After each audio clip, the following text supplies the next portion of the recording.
Article 33, National Implementation and Monitoring. Introduction.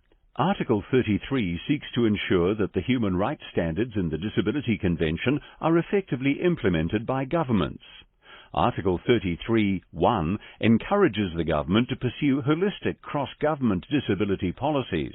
It requires it to designate at least one focal point in government for matters relating to the implementation of the Disability Convention and to ensure effective coordination across and throughout sectors and levels of government. Article 33(2) requires the government to establish or designate a framework that includes one or more independent mechanisms to promote and protect the rights of disabled people and monitor implementation of the Disability Convention. Article 33(3) requires the government to ensure that members of civil society, in particular disabled people and their representative organizations, are involved and participate fully in monitoring the implementation of the Disability Convention. General comment. On 9 November 2018, the Disability Committee released General Comment Number 7, which clarifies the nature of organizations of persons with disabilities. It outlines the need for governments to involve a wide range of disabled people and their organizations in the development and implementation of policy. End note 242.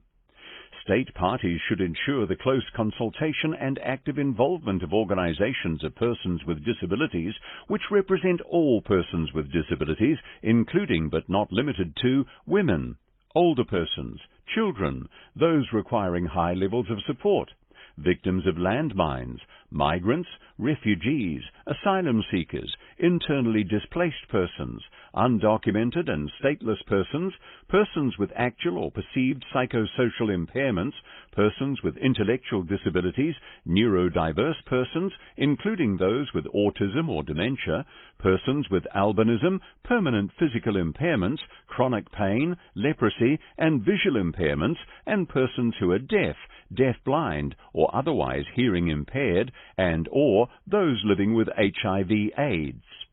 The obligation of states parties to involve organizations of persons with disabilities also encompasses those persons with disabilities with a specific sexual orientation and or gender identity, intersex persons with disabilities, and persons with disabilities belonging to indigenous peoples, national, ethnic, religious, or linguistic minorities, and those living in rural areas. Importance of Article 33 to disabled people in New Zealand. Independent monitoring of implementation of the Disability Convention is fundamental. Monitoring helps connect rights holders not only to domestic duty bearers, but also to the work of the Disability Committee. Current place of Article 33 in New Zealand law and practice. In New Zealand, Article 33(1) is given effect to by the Office of Disability Issues, which acts as the focal point for government and coordinates the development and delivery of the New Zealand Disability Strategy and the Disability Action Plan, and also coordinates the Ministerial Leadership Group on Disability Issues. The IMM has the monitoring mandate in New Zealand under Article 33(2) of the Disability Committee, a role it was designated by Cabinet in 2010. As noted earlier, the purpose of the IMM is to promote, protect and monitor implementation of the Disability Convention in New Zealand in order to help make disability rights real. The IMM partners are the Disabled People's Organisations DPO Coalition, a body reflecting the voice of disabled people in the monitoring process, the Ombudsman and the Human Rights Commission. The IMM has drafted 3 previous domestic monitoring reports, 2 on its general monitoring activities in 2012 and 2014, and 1 on inclusive education in 2016. It meets regularly with decision-makers, including Ministers of the Crown, to discuss priority monitoring concerns for the disability sector. It has a productive relationship with the Office for Disability Issues. Committee's previous dialogue with the state on Article 33.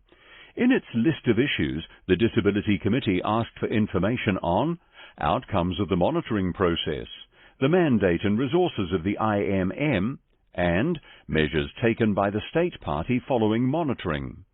The government responded by providing information on the IMM's work and funding and how the IMM's work influenced key actions of the Disability Action Plan 2019 to 2023.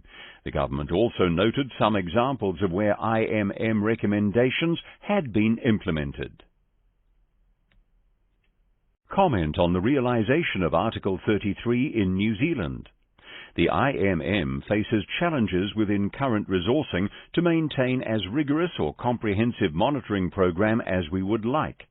We're not always able to respond quickly to emerging trends or disability rights concerns. For example, when government proposals require rapid response times for submissions. The IMM does not always have as diverse representation as that envisaged by the General Comment 7. The IMM has twice-yearly meetings with a ministerial leadership group and individual ministers as required. We currently find ministers and officials to be constructive and open in their engagement. However, engagement does not necessarily translate to commitments to integrate accommodation and inclusion meaningfully or to make the large-scale shifts in systems-level policy required in education, justice, housing or employment. One example concerns Article 24 and the right to education. The IMM has been emphatic in multiple engagements with the government that the education system is fundamentally broken for disabled people. While there has been some acknowledgement of this position within current education reforms, responses are largely only cosmetic, short-term, and designed primarily by non-disabled people. Recommendations.